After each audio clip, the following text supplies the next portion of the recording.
Salut à tous, voilà où j'ai dormi. Ici il y avait un matelas, le matelas qui est là. Voilà, celui-ci. Voilà, je dormais par terre ici. Voilà, tout le long. Et là j'avais voilà, l'insert pour me chauffer un peu. Donc je suis en train de préparer mes affaires pour partir. Donc il y a quelques petites affaires que je dois emmener avec moi, sauf le truc à moustique et puis ces petites bonbonnes. Là un peu de nourriture que j'ai entreposé là, de l'huile, que je dois emporter. Là j'ai quelques affaires. Là encore le truc à ordinateur, quelques affaires à ranger. Voilà. Derrière là-bas j'ai un sac et puis quelques polaires. Là le duvet que je dois mettre dans ce sac. Voilà. Je dois emporter ça encore. Il y a ceci que je dois emporter. Je dois laver ça avec une poêle encore. La charrette est là. Voilà. Vous la voyez, j'espère. Donc j'ai optimisé l'espace. J'ai racheté des granules à Seine-les-Alpes. Voilà. Donc il me reste, vous voyez la hauteur qu'elle a là. Là je dois faire la même chose à peu près là. Parce que là, il faut que j'arrive à équilibrer correctement les affaires. Dans la voiture, bon, je ne sais pas si vous le voyez, si on dirait qu'on le voit. Voilà, j'ai quelques affaires. Bon, c'est des trucs légers, c'est des couettes plus. Après j'ai le matériel solaire. Voilà. Dessous, il y a les affaires à ambroise et à titane. Et là, il reste quelques bricoles à mettre dans la charrette, c'est-à-dire pas grand-chose. Les bébés sont là-bas dans le fond.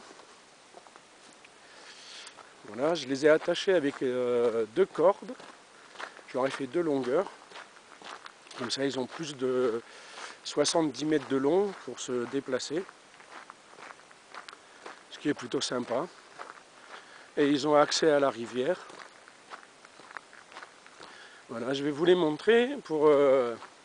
regardez la brume, je ne sais pas si vous la voyez, qui se lève du sol. Voilà, donc il fait quelques degrés, pas grand chose. Hein. Moi je suis quand même en t-shirt parce que je suis devenu un peu plus résistant au froid à force de me laver dans la rivière, qui elle est froide. Donc j'apprends à supporter le froid. Ce qui est très très bien parce qu'on m'a expliqué il y a peu de temps qu'on fabriquait des hormones qui permettent de lutter contre le froid. Voilà. Donc c'est pour ça que les gens qui se préparent pour le Groenland prennent des douches froides, même des fois très très froides, de façon à résister au froid de plus en plus. Voilà. Et la rivière elle est là-bas, puis il y en a une autre qui est un peu plus loin, par ici. Voilà. Si on va au bout du chemin par là, on accède encore à la rivière. Que je vais vous montrer, parce que comme ça vous voyez qu'ils ont de l'eau, qu'ils se permettent de boire. Voilà, là je leur ai donné des granules ce matin, donc j'ai donné à titane qui fait 350 kg, donc 4 petites timbales, et à ambroise 3, pour qu'ils aient un boost énergétique avant départ. Voilà, donc là on arrive à la rivière. Voilà, et c'est ici qu'ils peuvent boire. Voilà. Là l'été ici ça va être magnifique pour se baigner parce que c'est creux. Et il y a un autre chemin qui mène par là-bas, enfin qui mène à la rivière aussi, celui que je vous ai montré en premier, là où il y a les bébés. Et ils peuvent boire. Voilà. Donc ils peuvent boire un peu partout. Voilà. Là on arrive à la fin de l'herbe. Il y a encore quelques bricoles à manger, mais dans le parc à Philippe, je ne sais pas pourquoi, l'herbe me semble belle et bonne, mais ils n'en veulent pas. Alors il doit y avoir une chose particulière à l'herbe, et une chose particulière. Voilà. Ambroise et titane, je vous l'ai montré, ben, ils vont bien. Ils vont très très bien les petits gars. Voilà. Ils sont en pleine forme.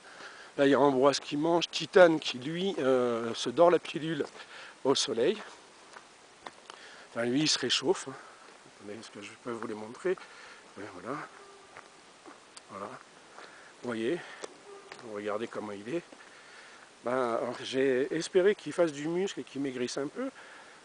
Parce qu'au paronnier, il a pris à peu près 30 kg. Il y a Ambroise aussi, qui est pas mal, qui n'a pas maigri du tout, à vrai dire. Voilà. Par contre, il y a quelques petits détails que je dois faire attention, c'est ça par exemple. que l'on peut voir. Ça ici, je ne sais pas si vous voyez. Alors ça, c'est son collier qui lui fait une irritation. J'ai regardé de l'autre côté, il n'a rien, donc j'ai mis de la graisse sur le collier. Et là, j'ai Titane, je ne sais pas ce qu'il a fait. Il a perdu une grosse touffe de poils là, en une journée seulement. Voilà, donc je me suis demandé, je lui ai mis de la crème au cas où il me développerait un parasite quelconque. Voilà. Et sinon, bah, ils sont bien. Voilà. Voilà, donc je vous embrasse, et puis c'est l'heure du départ. Philippe veut que je mange avec lui à midi, mais de midi à 14 h. Lui, ce qui ne sait pas, c'est que nous, on marche à 3 km/h. Seyne se trouve à 12. Pour arriver à Seyne, il faut 4 heures à peu près, mais on a un col à monter. Il est assez hardcore, donc là, je suis persuadé, en mon âme et conscience, qu'on ne va pas marcher à 3 km/h, mais au moins à 2. Donc je vais essayer de les monter en flèche, c'est-à-dire un devant, un derrière, l'un derrière l'autre, de façon à ce qu'ils puissent la tracter avec aisance. Parce que ça paraît pas, même si elle fait 150 kg, elle est lourde, quoi. Elle est lourde. Parce qu'avant, on tractait un 300 kg. Maintenant, on a 2 fois moins de matériel suite au vol qu'on a eu. On a changé de charrette qui est tubulaire, donc elle est tout le temps vide, elle. Elle est creuse, hein. Voilà. Et je vais vous montrer, si on le voit ici. Voilà, vous voyez. Toute la charrette est creuse, quoi. Donc c'est du tube. Donc elle est hyper légère. Puis quand j'ai fait les soudures, vous voyez, j'ai vu souder les petites baguettes en fer. Ça c'est costaud, hyper costaud, j'ose pas le dire. Mais c'est costaud, mais hyper léger, quoi. Voilà, donc je vais voir. Normalement j'ai prévu de partir aujourd'hui, mais en fonction de Philippe, il veut à tout prix qu'on mange à midi ensemble. Et moi, comme il fait beau, j'aurais aimé me barrer, quoi. Parce qu'on s'est tapé une semaine de pluie et c'est infernal de se taper une semaine. Donc vous voyez un peu où j'étais, quand même, au niveau du cadre. C'est assez sympa. Ici, on est chez Philippe. Bon, il n'a pas grand terrain, hein, mais c'est déjà bien pour quelqu'un qui ne possède de rien, parce que ça, il loue, hein, il le loue. Voilà. Et voilà, là où j'ai passé quelques jours, parce qu'au début, j'ai dormi dans la tente, et puis on s'est chopé la flotte. Parce que la particularité de mon corps, c'est qu'il fait pas loin de 37 degrés, peut-être un peu plus, ça dépend des gens. Et en fin de compte, j'ai cru que la pluie traversait la tente. Eh ben, pas du tout. Pas du tout.